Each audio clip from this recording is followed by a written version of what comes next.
Assalamualaikum warahmatullahi wabarakatuh. Halo adik-adik, kembali lagi bersama Kak Wiwit. Hari ini kita akan belajar tentang sistem gerak pada manusia yang bagian kedua. Pada pertemuan sebelumnya, kita sudah belajar tentang rangka dan sendi. Nah, hari ini kita akan belajar tentang otot dan kelainan pada sistem gerak manusia.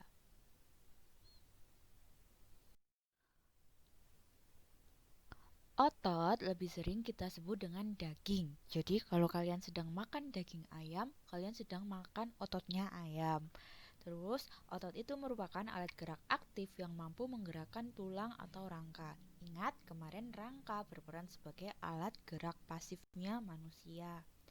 Otot dapat menggerakkan rangka karena sel-sel otot dapat berkontraksi atau bisa memanjang dan bisa memendek. Berdasarkan bentuknya dan cara kerjanya, otot dibedakan menjadi otot polos, otot lurik, dan otot jantung.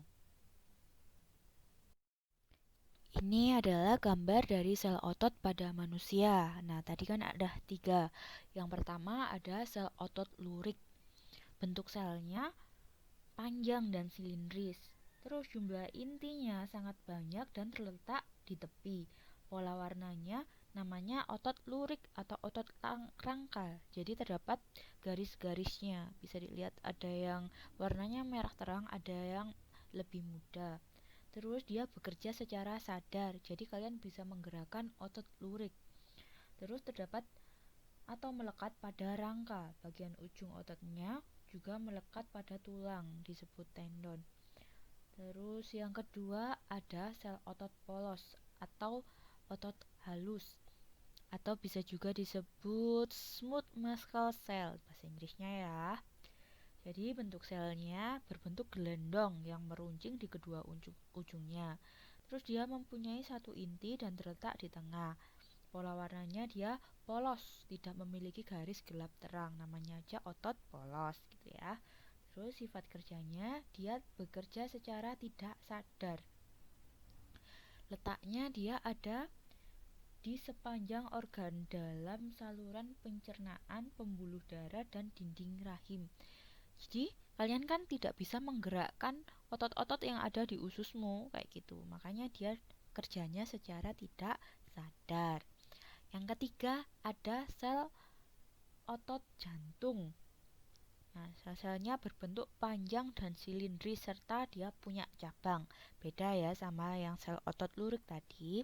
Terus dia mempunyai banyak inti dan terletak di tengah. Kalau yang lurik tadi dia intinya ada di tepi, kalau ini sudah di tengah.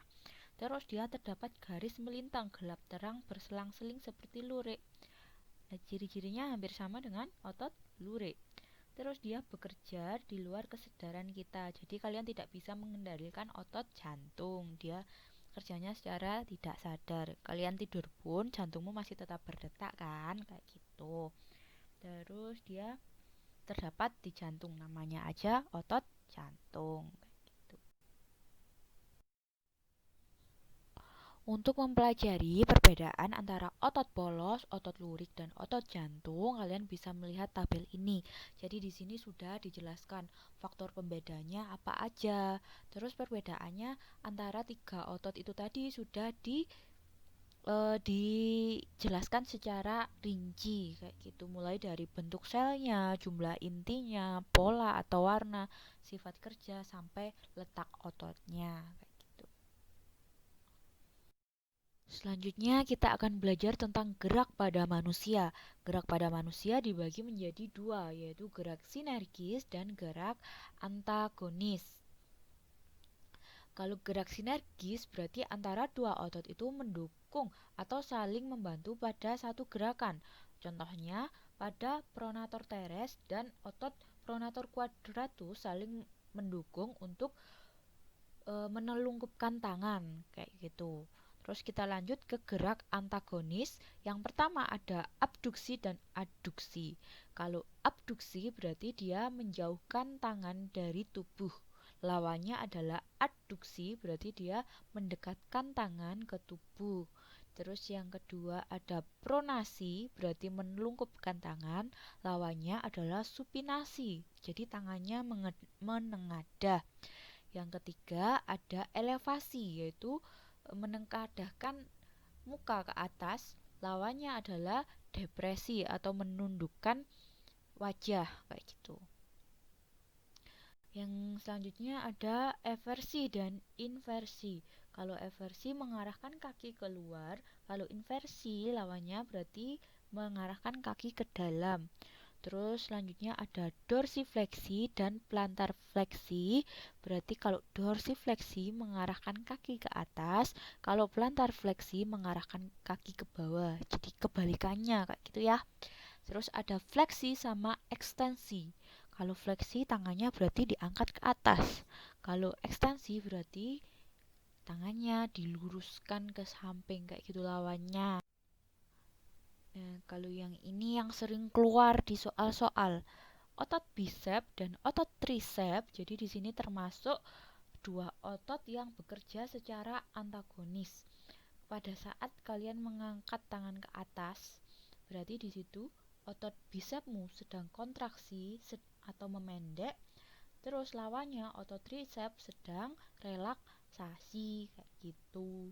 Lanjut kalau yang ini kebalikannya, kalau tanganmu kalian arahkan ke bawah, berarti yang bicepmu yang relaksasi, yang tricepnya yang kontraksi kayak gitu. Nah, ini contoh yang sering keluar pada gerakan antagonis manusia.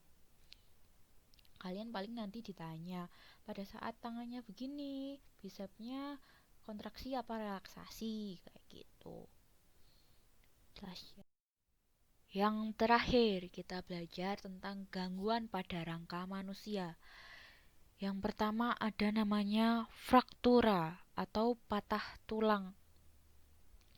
Jadi patah tulang ini ada banyak macamnya, ada yang cuma retak saja, ada yang tulangnya itu patah saja tapi tidak melukai otot, terus ada yang patah tapi sampai menembus otot atau daging. Penyebabnya biasanya cuma karena jatuh gitu ya, jatuh dari motor atau kepleset terus jatuh ke lantai gitu bisa menyebabkan patah tulang. Semakin tua usia seseorang, maka penyembuhannya dia semakin lama. Terus selanjutnya ada namanya rakitis. Rakitis itu kelihatannya ciri-cirinya kakinya orangnya itu bentuknya X atau O. Nah, ini karena kurang vitamin D. Terus selanjutnya ada namanya osteoporosis. Osteoporosis atau bisa juga disebut pengeroposan tulang. Biasanya di situ karena kurang konsumsi kalsium, kurang minum susu, bisa juga kayak gitu. Terus selanjutnya ada skoliosis, kifosis, dan lordosis. Waktu SD sudah belajar ya. Jadi skoliosis, kifosis, dan lordosis ini adalah kelainan pada tulang punggungnya manusia atau tulang belakangnya. Yang skoliosis bentuknya kayak C, bentuknya bisa bengkong kayak C atau bisa juga kayak S, huruf S maksudnya. Terus yang kifosis dia kelihatannya orangnya bungkuk ke depan dan tulangnya itu menonjol ke bagian belakang. Jadi dia bungkuk. Yang lordosis dia tulangnya menonjol ke depan. Jadi orangnya eh, kayak bengkok ke belakang gitu. Nah, ini penyebabnya sampai sekarang banyak sekali sebenarnya. Yang paling berpengaruh itu adalah posisi duduk, kebiasaan posisi duduk, atau biasanya juga ada kelainan otot yang dibawa sejak lahir gitu. Nah, sekian untuk hari ini. Kalau ada yang ditanyakan bisa ditanyakan lewat WA.